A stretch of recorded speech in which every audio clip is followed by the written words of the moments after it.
Hello, Opening Pathways viewers. It's Tom LeNoble, and I hope you're having a wonderful day wherever you are. Today, I have someone for you that I've been looking forward to being with for quite a while now. And Bill Liao is here with us today, and I'm going to let Bill share with you all the many things he's touching at the moment. I know that I was really inspired by our conversation and looking forward to going deeper in this podcast today. Bill, welcome to Opening Pathways. Tom, it's an absolute honor and a pleasure to be here, and it's great to be speaking with you again. Yes, yes, yes. Please tell the listeners today a little about yourself and where you are today and whatever sparked you to get on this path you're on. Well, I'm half Chinese Australian Irishman living in West Cork in Ireland, and my values are kindness, curiosity, getting shit done, um, family, and civility. And my purpose in life is a world that works for all living things because our civilization thrives. And yes, we have a long way to go. And growing up in Australia, as the son of an immigrant and a native, you see a lot, and you get treated a certain way back then in the 70s. And it was always an ambition of mine to try and find myself when I was younger. And then I realized that actually what got me on this path is really seeing someone who was getting the power of finding other people. Mm, wow. There's so much there to talk about, and I'm going to jump right in and ask you some questions about where you are today compared to where you've been.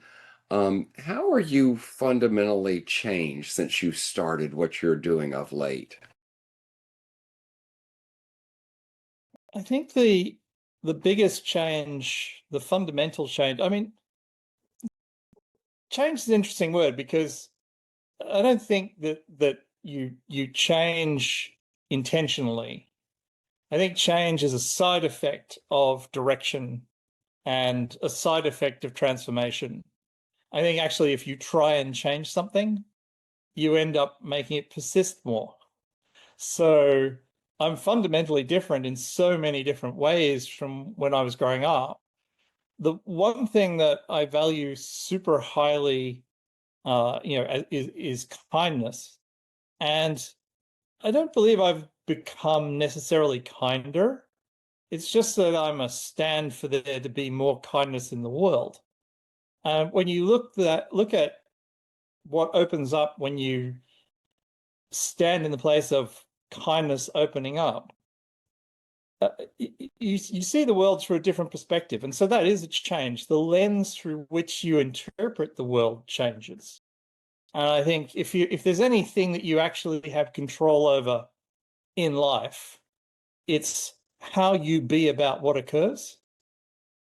And so changing the lens, the perspective lens through the value that you're looking at actually is the one thing you can control because you're changing who you be about it.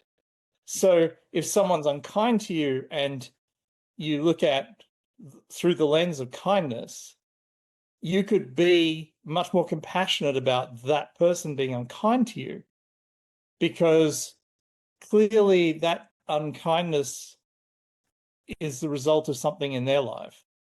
Yes, yes. You know, as we journey on these paths of something that I like and I felt about you that I feel happens in me, I think we explore our own selves. We turn the lens on ourselves and look at where we're at and where we're showing up and where we might have beliefs.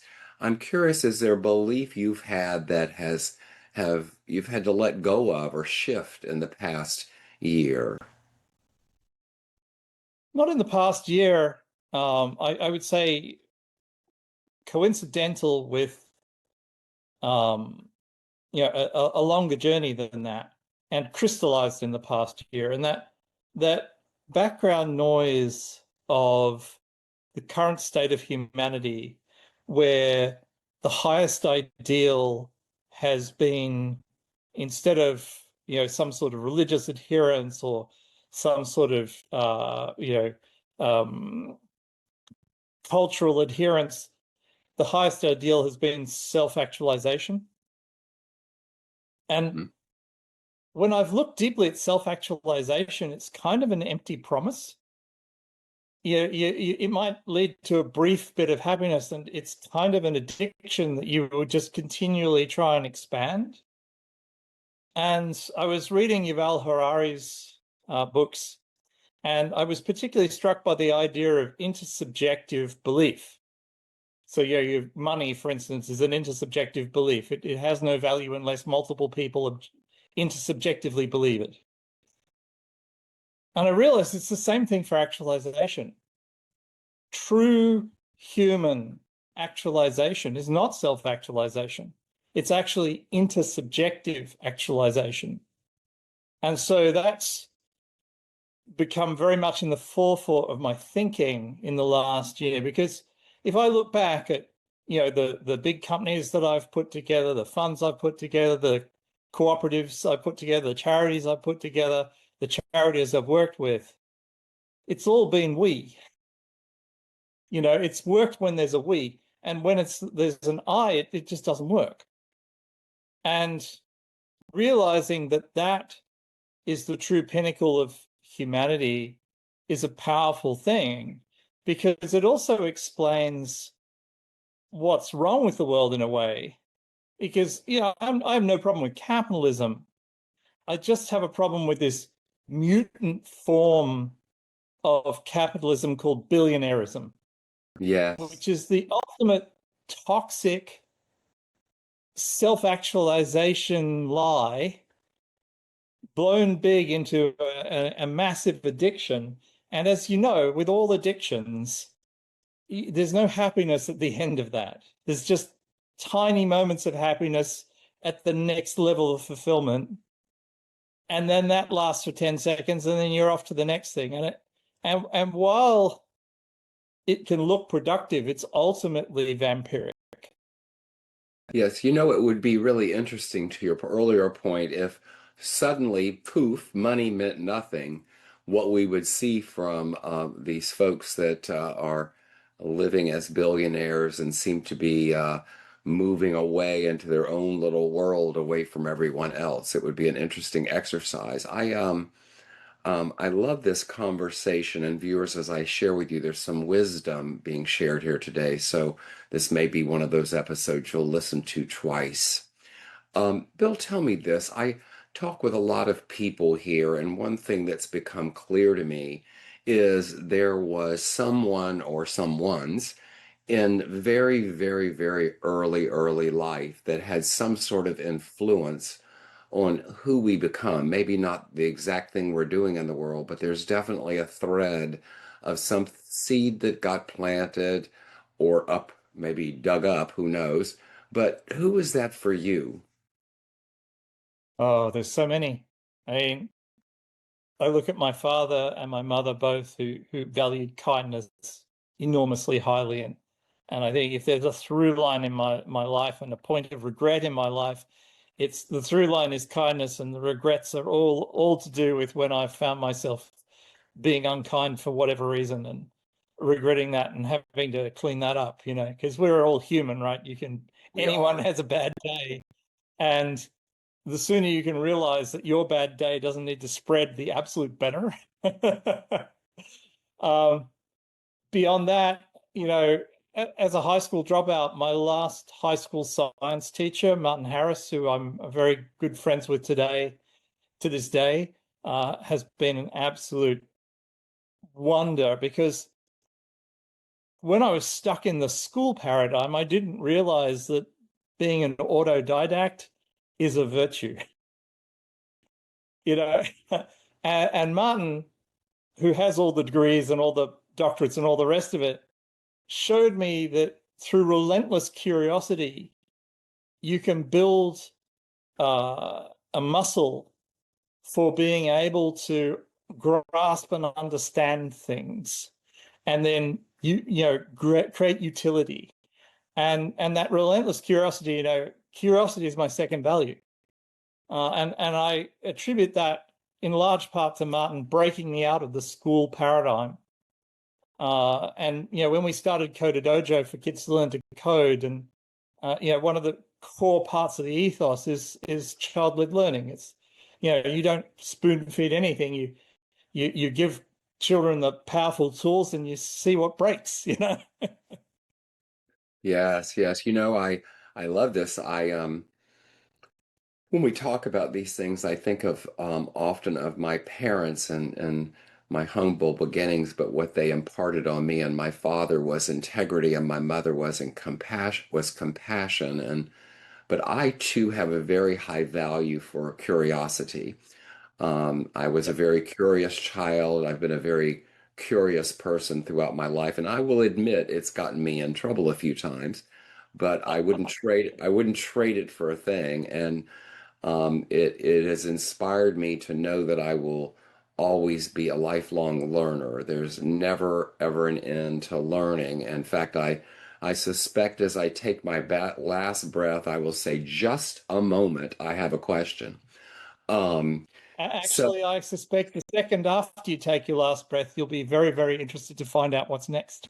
Uh, yes, yes, yes. and I'm already. one of my Go one ahead. of my favorite sayings is, people say curiosity killed the cat, and they miss the last part of that saying, in my view, which is satisfaction brought it back.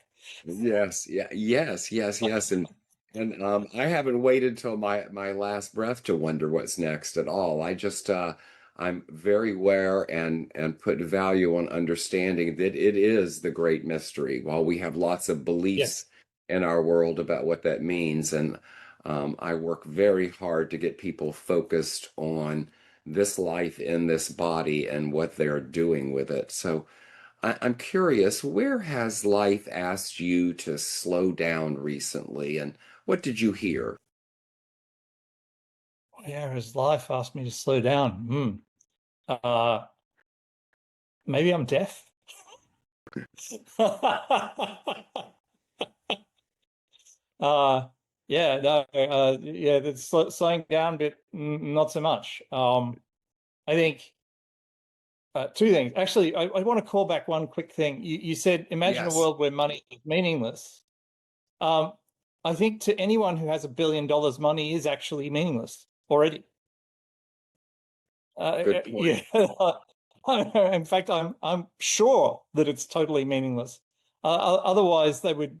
It's just like if they looked at themselves and how snouts in the trough they are, as we would say in Australia. If they could actually lift their head from the trough for a second and look around, they'd realize that they're just eating dust. Yes, yes, yes. Or sometimes their decisions um, where they are so insignificant to anything that impacts them other than their ego that impacts someone else greatly. They don't have they don't feel when they pull $10 million for something that's serving a purpose, and how the everything falls, the dominoes fall as a result of that, but didn't affect them at all as they continue moving on. But I'm not going to name any names, but that is when I Yeah, I get don't think you have yeah. to. I go ahead.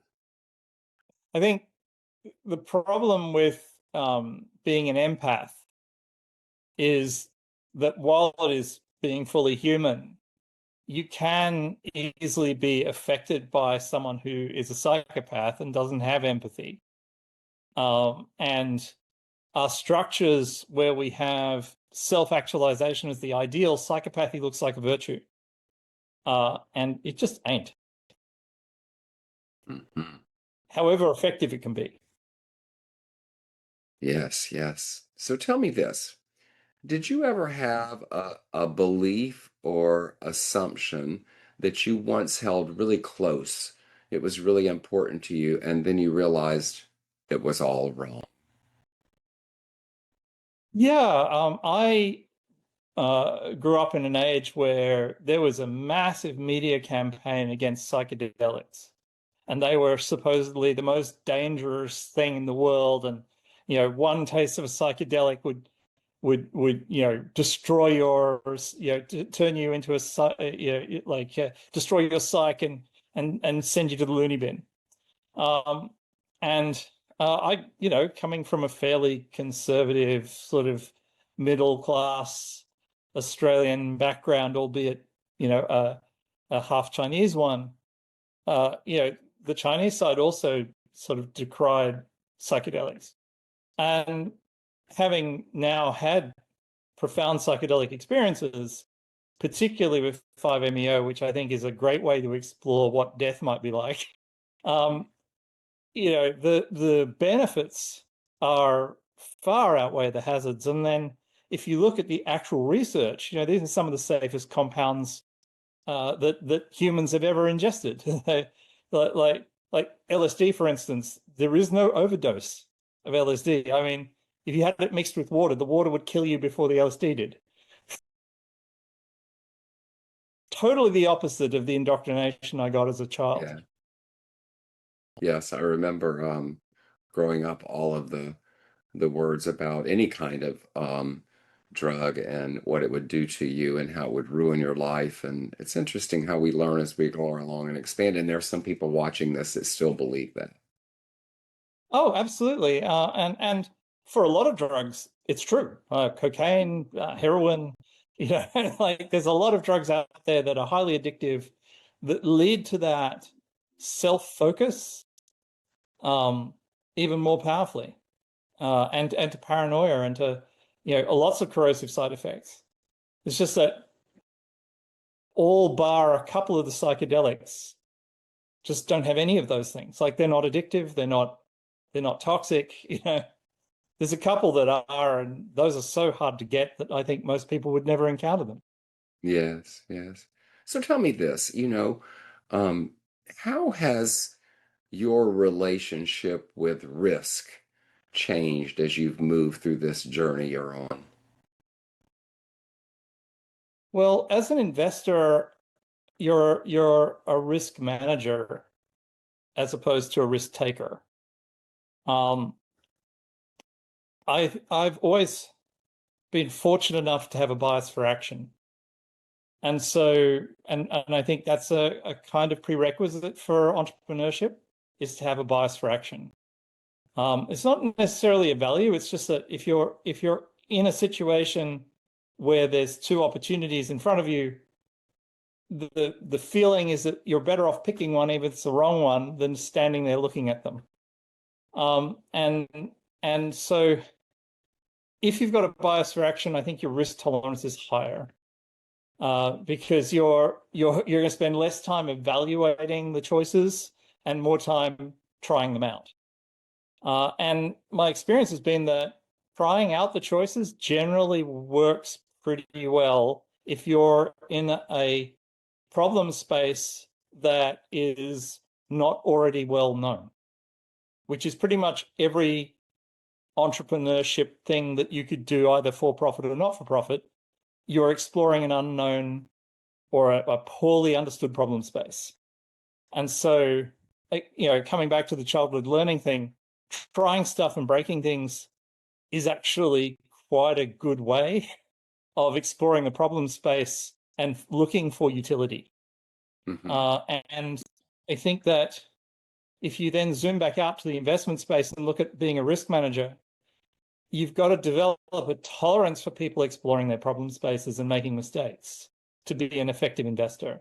And you need to develop conviction around the things that are going to work commercially for you as an investor, while at the same time allowing the problem space to be thoroughly explored and perhaps offering some guardrails. You don't let a toddler play with matches. In much the same way, you shouldn't necessarily overfund a first-time entrepreneur. Yes. There's an implosion that can happen very quickly, right? Tell me this, Exactly. how does Bill decide when to pivot or push through? Oh, that's a really tough one.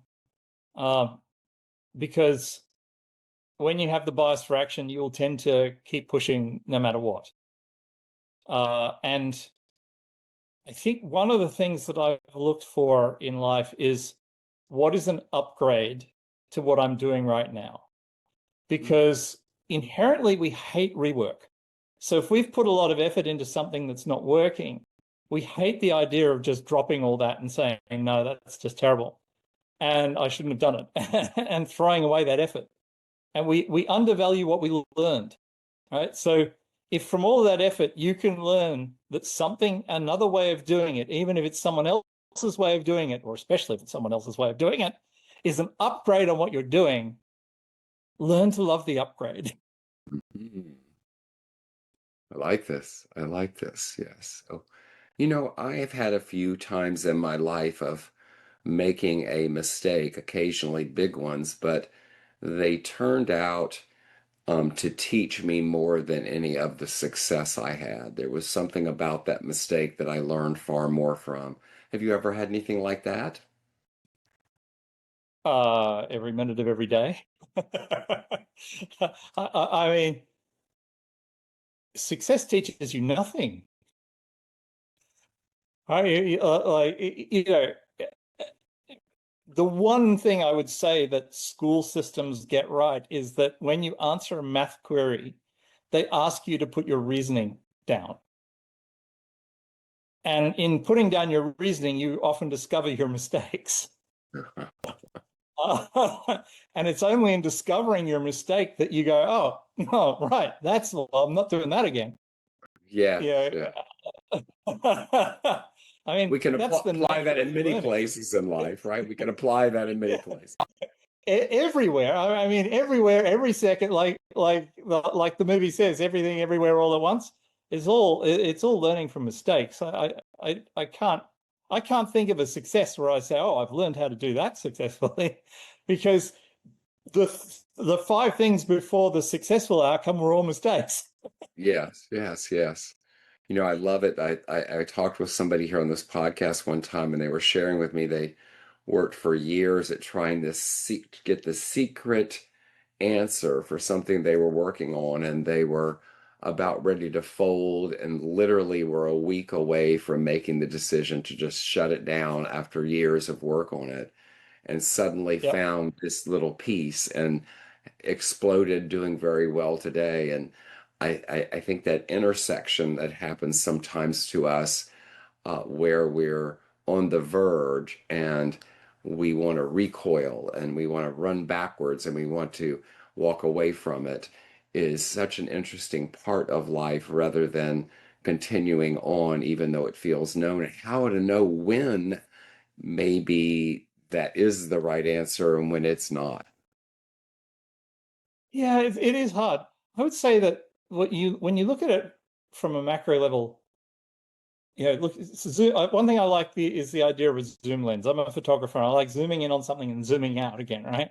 So if you zoom out from the feeling of, continually grinding at something, right? Because yeah, that's if you look at the lens of video games, right? There are those people that are grinders that they will just find an action, they'll repeat and repeat and repeat until they build up enough resource to then win the game, right?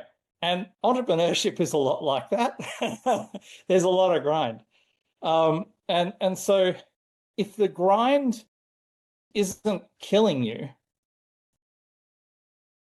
I don't see an issue with it. As long as you're exploring as you do it, as long as you don't do only grind and you actually do some exploration as well, I think that's fine. Where people get head up is that they don't do any exploration at the same time. So they've stopped learning. So they're still grinding, they're not learning. And that's a problem.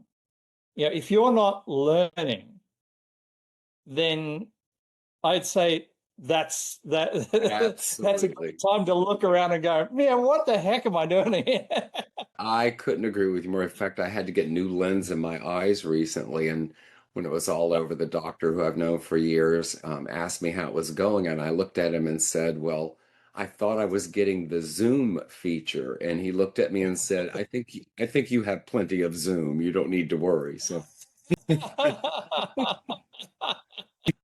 tell me this, Bill. I'm curious. Yes. How do you recognize when fear is just here to provide information versus being a stop sign? Ah, okay. So when I look at all emotions, our emotional system, amygdala, hippocampi, it's a very primitive part of our brain, and well, sophisticatedly primitive. It's been around a long time. I would say it hasn't had a firmware upgrade for at least 1 million years. And so it's kind of thoroughly out of date.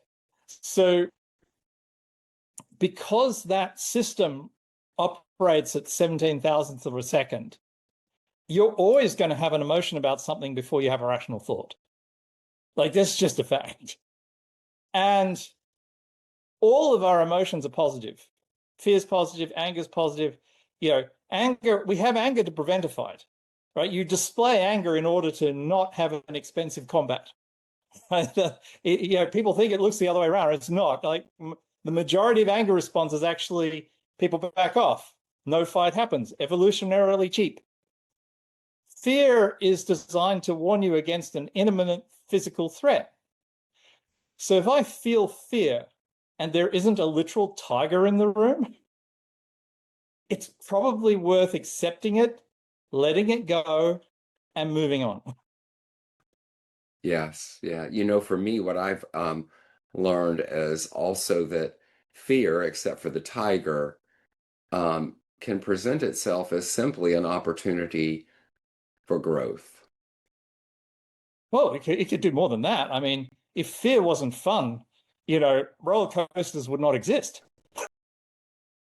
That's true. That's true. That's true. And, So and tell an me, entire genre of movies would also not exist. yes, yes, yes. Isn't that true? Yeah. Isn't that true? A few And of in them, fact, actually. the neurobiology of fear is almost identical to the neurobiology of excitement. The only difference is interpretation, and we're back to how you be about it. Love this. Love this. Tell me this. What impact are you most proud of? And I'm not speaking professionally or publicly, but personally. Have you heard the story of the starfish? Tell us. So there's this old man and his granddaughter walking down the beach, and there's been a huge storm, and there's a lot of starfish washed up on the shore, dying in the sun. And the little girl is joyfully picking up starfish and hurling them back into the ocean. And the old man says, "Honey, what are you doing?" She says, "Saving the starfish." And he goes, "Oh, honey, that's so sweet. And there's a lot of starfish here. You're not going to save all of them. So what difference are you really making?" She picks up another one, hurls it back into the sea, and says, "All the difference in the world to that one, Pa." It's a great story. So I love that. If I can be a contribution to someone one-on-one and have them, transform something that's meaningful in their life, that is a fantastic. I love it. I'm sure I'm very, very satisfied with the work of Coda Dojo and WeForest and SOSV and IndieBio and all these other things that I've been part of, Social Tech Trust, Practical Action. I love them all.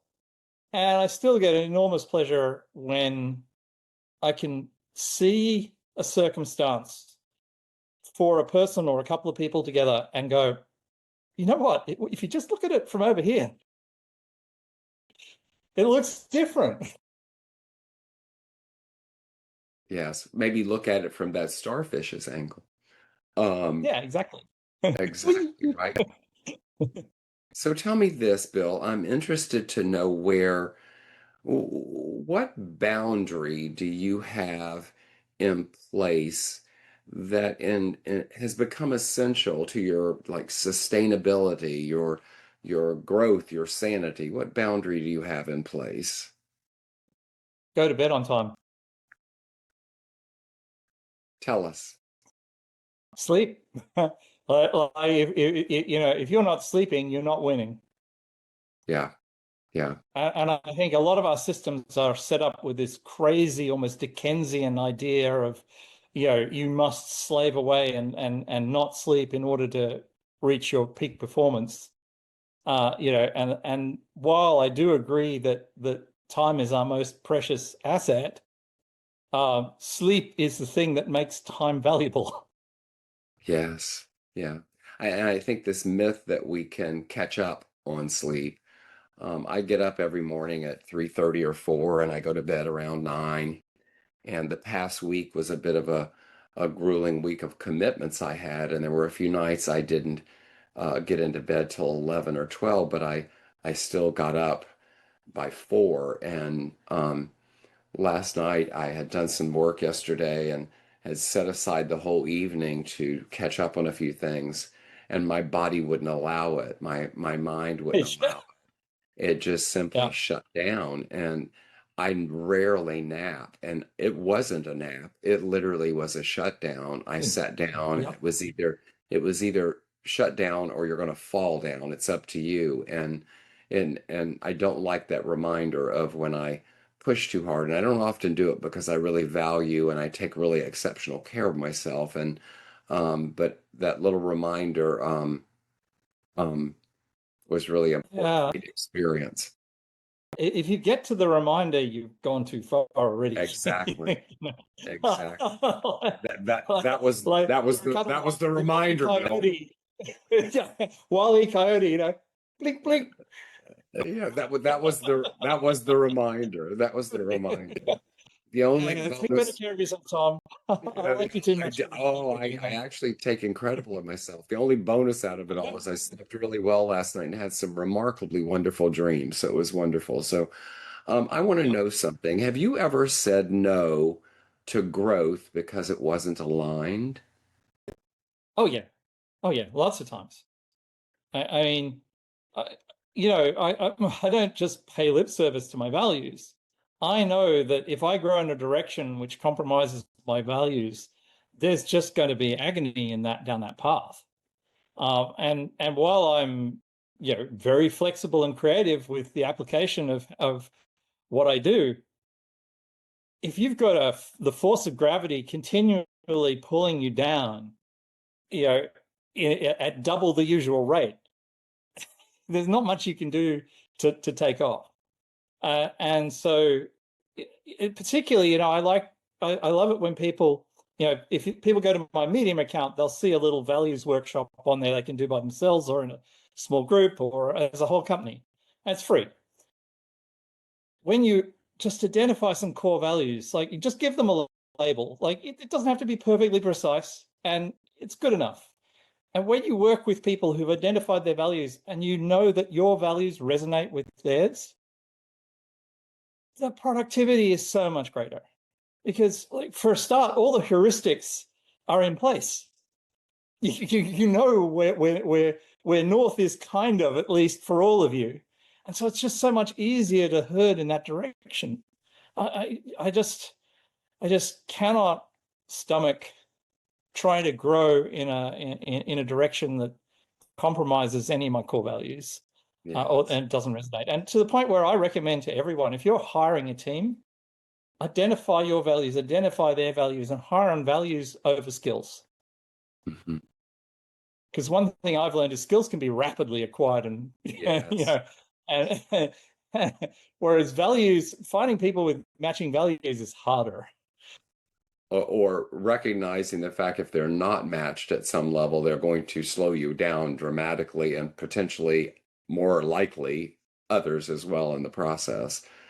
Exactly. I mean, you owe your team to not introduce things into your team that is going to compromise the productivity and joy of the majority of your team because of some perceived extra value, extra piece of advantage that probably isn't there when you count the cost. Yeah, yeah.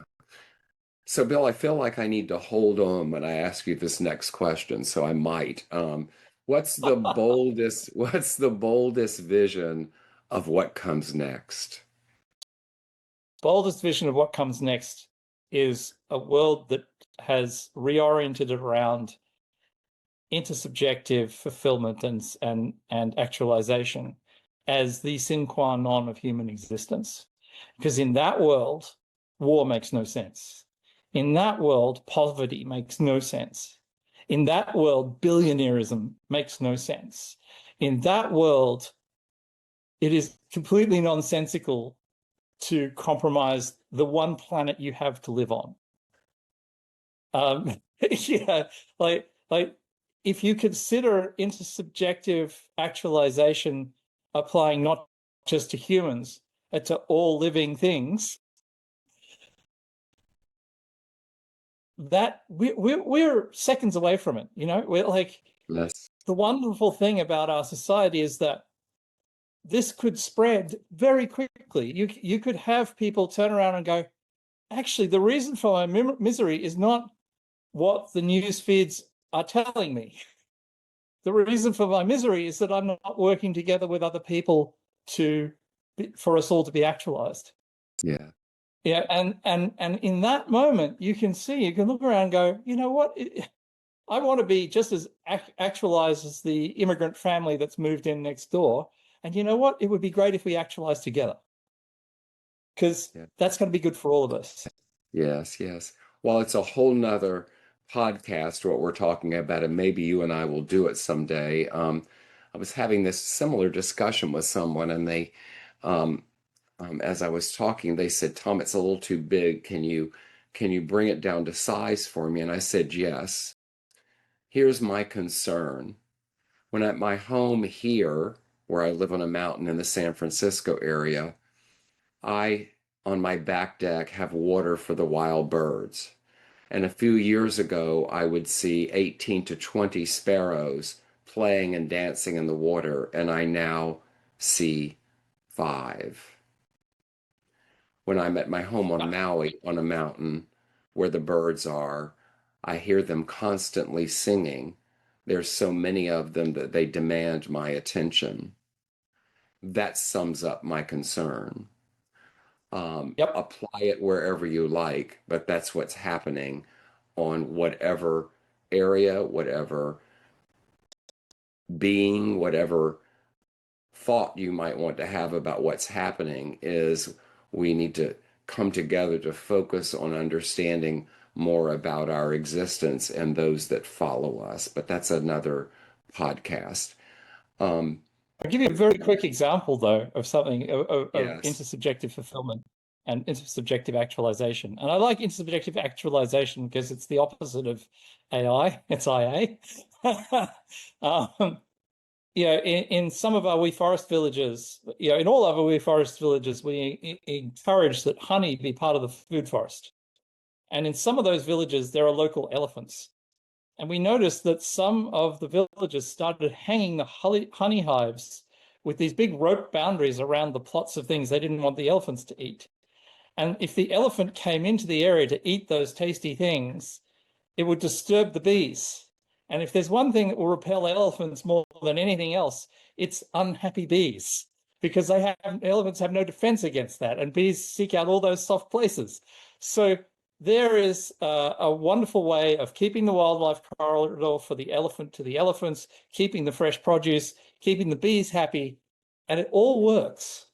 And it's just very simple technology. Hmm. And been going on for a long, long time. Yeah. Yeah. We tend to interrupt it, right? Tell me this, Bill. Although it hasn't necessarily been going on in all the places all the time. Like, that's actually a fairly new innovation. Yeah, no, I meant that the idea of if we could all just keep focused Oh, on yeah, right, absolutely. yeah, yep, yeah. So tell me this, what does renewal look like for Bill beyond rest and a day off? What does renewal look like? Learning. That's feeding the curiosity engine is totally renewing. I just spent 3 days mucking about with a thing called OpenClaw, which is a agentic AI model, which allows you to tell it to do stuff, and it goes and does stuff. And it's so dangerous and so broken, and yet so rewarding when it does something. And if you make your model local, and you use an older model that's already been trained, and you just put up with the older model, it's environmentally actually quite minimal footprint. Um, and it's incredible what you can do. It reminds me of the first time I started programming, back in the 70s, and how broken and yet how enormously powerful it felt, and how dangerous it was. And it is really, there's a Wild West feeling to it, and just going in there and breaking it and remaking it and getting it to do things has been quite the restorative. Yes, yes, yes, yes. Interesting. Well, we're getting ready to wind here, but I have a couple more questions, and who knows, maybe we'll do a part two one day. Tell me I'd love to. this. What does legacy mean to you at this stage of life? Um, it's very simple, and it's something that other people have said before. Leave the room a little bit nicer and tidier than how you found it. I'm not under any illusions that our generation has been the most destructive to our planet in human history by orders of magnitude. So there's quite a lot of tidying up to do. And we shouldn't. I think it's abhorrent to like, imagine you've had this wild party, and then your kids come down from the bedroom and you say, "Hey kids, you should tidy this up." That's It's just wrong. It's a great metaphor. Yeah, great, great. So tell me this, Bill. If a much, much, much younger, even maybe Bill as a child, were listening to this podcast, what would you tell him? Love is everything.